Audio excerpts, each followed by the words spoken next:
Hi guys, I'm the Flow, and welcome to episode 4 of this Let's Play the Minions for Middle Age Agartha. So, for me this is the second day of recording. I'm really excited again to hop back into this. I thought we're gonna start with something different. Right now we're in the Dom 4 Inspector. It's an excellent site made by Lars M, in which you can inspect basically all the units, all the spells, all the sites, everything that's in the minions. And right now we're looking at early age Agartha, the pill ones.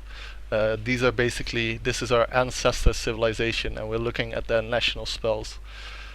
So we know the pill ones were the guardians of the caverns, the guardians of ancient seals.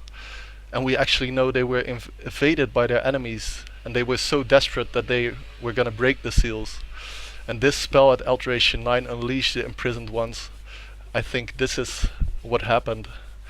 What basically drove the Agarthians almost to extinction, and also defeated their enemies and drove the world into turmoil, basically. So this is the breaking of the seal, and when you cast this, it's a high magic, high death spell. You get 3 of these summons, the god vessels, who are skilled astral mages, death mages. They have really good random paths, so you can get all kinds of magic off with them, but they kill the population of the province they're in. 1,000 population, that's a lot of people that die just through their existence. And another really cool skill, I think, is the path boost -1 all. I don't know for sure what it does, but I think if these guys are on the battlefield, they actually drain the magic from all the mages around them, so the other mages get -1 path. So yeah, the Garthians. This was what happened to our ancestors, and this is what we're trying to set right now in the world, these god vessels. So this, I also want to talk a little bit about the spells we're getting as Middle Age Agartha. This is Early Age Agartha. You can look up the spells for yourself if you want. If we go to Middle Age Agartha, our own nation, the Golem cult, we can see that there's also a lot of cool national spells.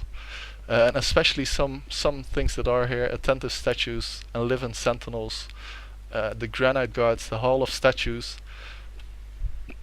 These are spells in which our golem crafters basically craft golems from the earth, from our holy caverns, the depths of Labab. These statues will come to life to defend our lands. So we're gonna go for research. Our next research choices are gonna be based on these guys, I think. Another cool thing is the Olm Conclave, which summons great Olms, which are ranged creatures. Well, this is all kind of a sneak preview into what we're gonna get. So now let's go into our next turn.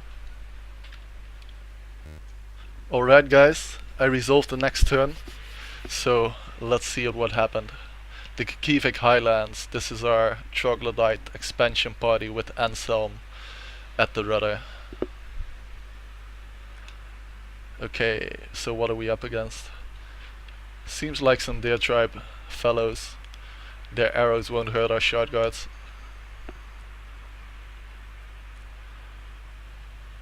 And I just hope we're gonna trample and step on these Deer Tribe warriors. Yeah, it seems like we're gonna do fine. They're getting some damage in. No. Okay. Our troglodytes aren't doing well, man. They aren't doing well at all. But our shard guards, I think they'll be able to. No! Oh no. Why? Yeah, so we lost that battle. Okay, so I just took a breather because I was annoyed that we lost that battle. Let's let's look at how much we actually lost. So we lose 3 shotguards, 2 troglodyte slaves. We didn't take this province. Let's look at Bushford. This should be a juicy province because it's a nice village in the river lands. Okay, so we're up against heavy militia. Again, they're going up against the light militia. So it seems like maybe we should keep these guys a little further back in the future. Yeah, but our heavily armored guys with 15 protection and 16 defense skill, these guys seem to be doing quite well. Unlike the troglodytes we saw lose earlier.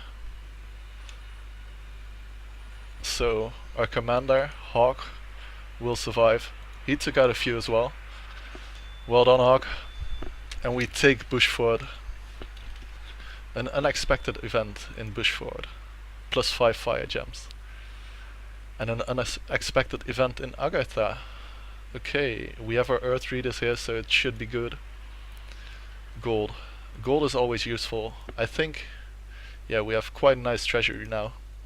So we didn't take this province. Last turn we didn't take this province. It's early fall right now. We have 1, 2, 3, 4, 5, 6 provinces. If we took out these provinces, we could have had 8 or 9 by now. But this party, Hawk, is doing quite well. So, as always, let's first do our troop movement. Our light infantry routed, but these are only 20, and these are 30. This is quite nice income, so we're just gonna send Hawk up on here. These guys seem to be doing quite well. And the light infantry, I put them too far forward in the last battle. Here we lost our troglodytes again. Yeah, are we just using them wrong? Yeah, I guess they are breaking. Both of the battles we lost like half of our troglodytes to arrow fire, and then they broke and they ran away.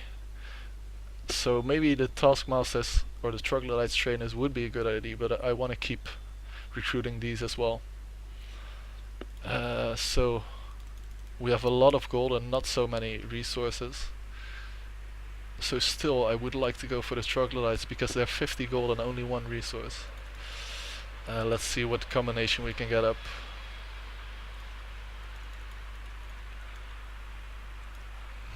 Or we could start building our second fort earlier if we keep some money right now. Let's see actually what we have right here. We have 5 trogs still remaining.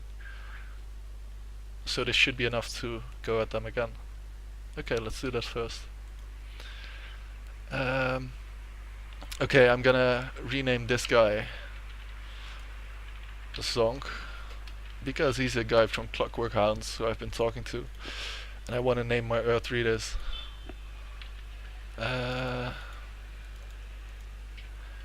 Yes, and let's try again.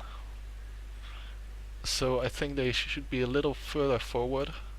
Actually, I actually tested expansion with these guys and it went quite well, but now when I play for real it's not happening. And these guys we're gonna put them way more south, so if there's arrow fire, hopefully the troglodytes don't get hit by it, because that was one of the problems in the last few turns. We're gonna send this out again. 3rd time's the charm. It should be. Anselm is here. There's also a couple of guys here. So let's just send these guys over as well, so we take the province for sure. Or we could go here. Yes, let's try again. There's not a lot of units, but the shot guards, we know they're sturdy because in these battles to the south with Hawk they keep surviving. So I think we should just take a risk and go for it. Aurelius be our saving grace. Let's take a couple of provinces. Anselm is going back to our capital.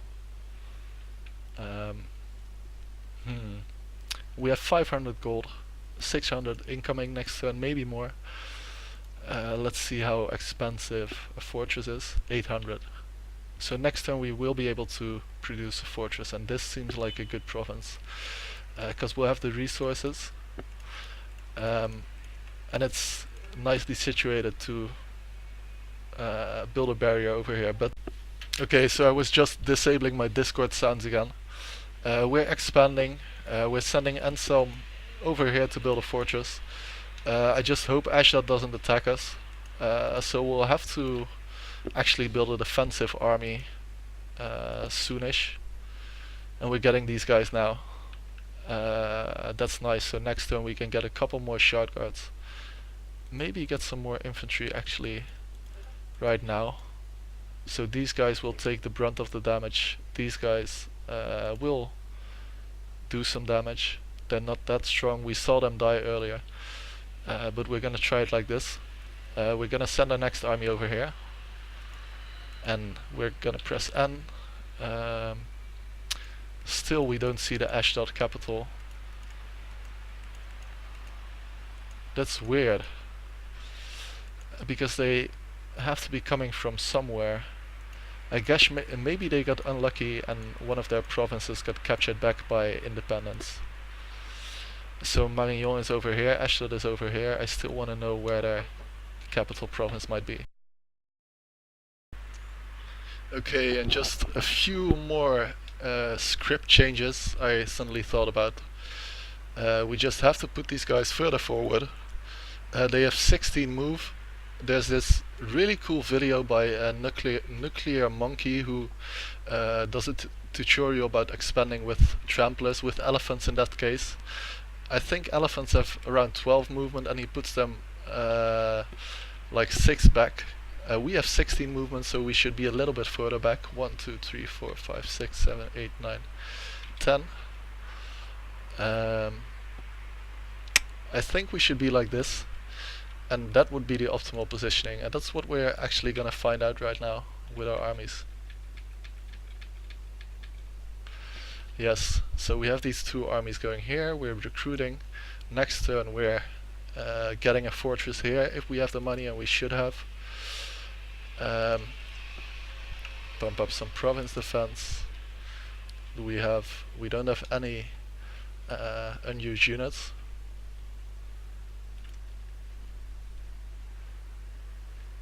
So yeah, let's go to the next turn. Alright, we're going for 3 provinces this turn, so that's kinda nice. Research and alteration has completed. The battle for Durland.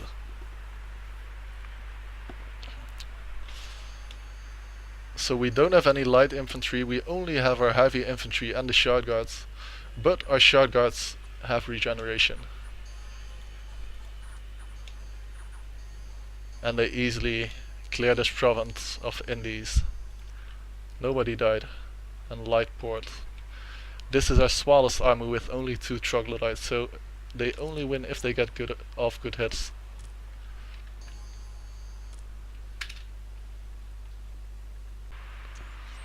Okay, and our second battle in Lightport. This is our smallest army with 2 troglodytes, 2 shard guards, so they only win if they get off good hits. Will they or will they not? It seems like they actually will, because the arrows are only firing at these guys. Nice. So nothing died. And in the Kikivik Highlands, the second time we try, hopefully with better troglodyte positioning.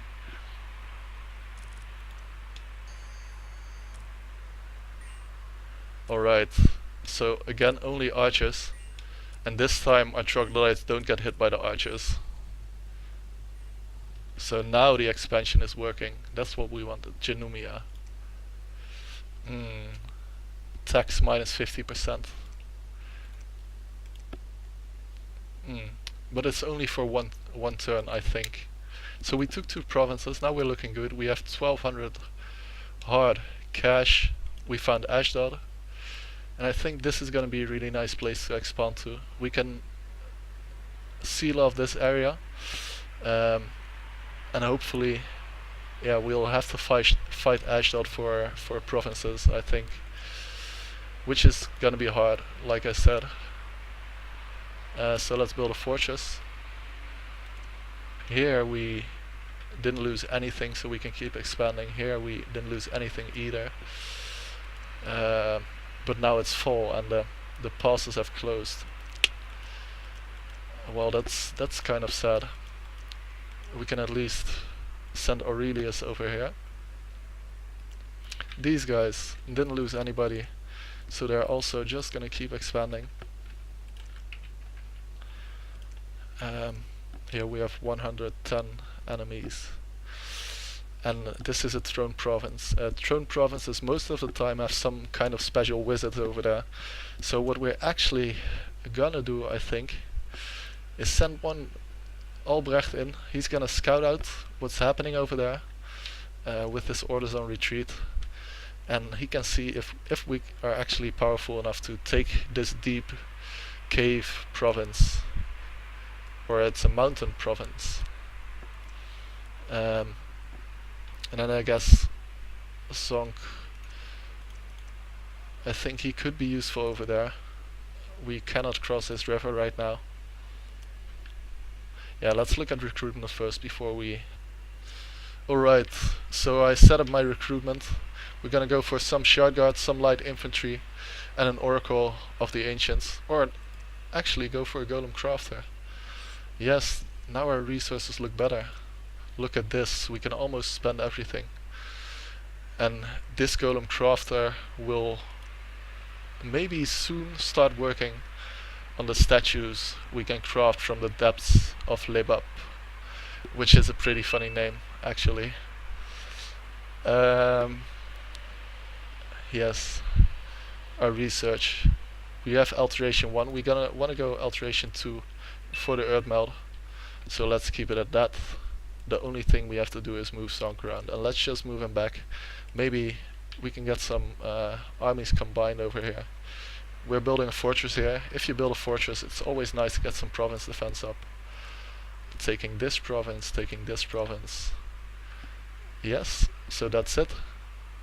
Let's end this turn. Lothar, the Agarthian scout. Oh. He's gonna check out Mariol.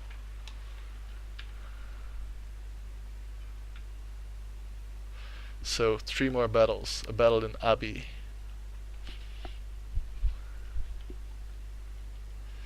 Yes, and our really small expansion party is facing barbarians. Ooh, these guys do a lot of damage. So this might not have been a good idea. We'll see soon enough. We're trampling them, but they're also killing us. At least Aurelius will survive. Okay, Dragon Ridge. This is our scout of the throne province. So what do we have over here? Pain transfer. That doesn't sound good at all actually. Blood 3. So pain transfer. I don't know exactly what the spell does. And we have a nature mage over here. Yes, so I think we'll be able to escape all fine. Hopefully. Yes. And a battle in Fukan.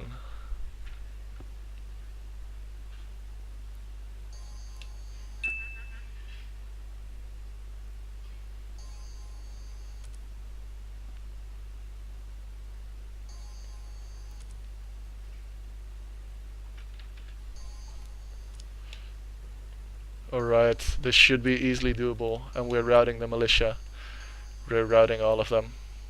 Nice, and we didn't lose anything again. We got some fire gems. A huge number of people have suddenly immigrated to this province. Well, that sounds awesome. I think our income was 67 last turn, and now it's 92. So that looks very good. We lost against the barbarians. We maybe should have gone against the heavy cav. Or maybe we should have just sent them back. Now suddenly we can move over these mountain ranges. If we knew that last turn, we could have had our expansion party ready here to go this way. And you know what, let me set up this turn real quick and I'll get back to you when it's all done. Alright guys, I set up our orders for the turn. First let's go over recruitment.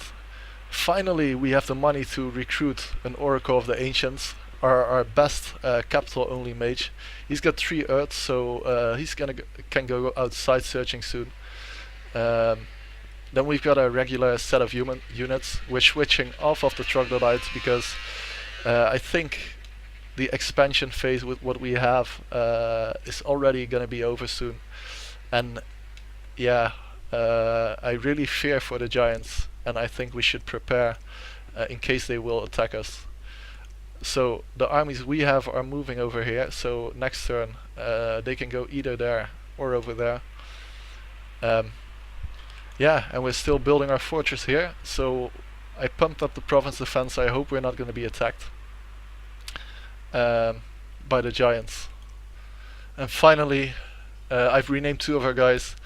David was of course the future king of Israel, who fought off a giant. I don't know the exact story, but we might be fighting giants, so if we can make David into some kind of super thug as a lowly Earth Reader, that would be pretty cool, especially because he's totally not suited for it. And then we have Judah Low. I don't know how you pronounce it exactly, who was a 16th century Bohemian rabbi who lived in Prague for most of his life. Prague is actually a super beautiful city. I can really recommend it. And they have this huge Jewish district because Jewish culture really flourished there. And Judah Low is said to have been a golem crafter. I don't know exactly for what reason. I'm gonna link it in the description below if you want to know more about it, but he will also be the crafter of our first statues. The first statues ever that come to life by the depths of Lebab, our living sentinels. Okay, thank you guys for watching. If you liked the video, please leave a comment. I've changed some settings on the audio as well. Just let me know what I can do better, and I'll hope to produce more episodes. Thanks guys, Flow out.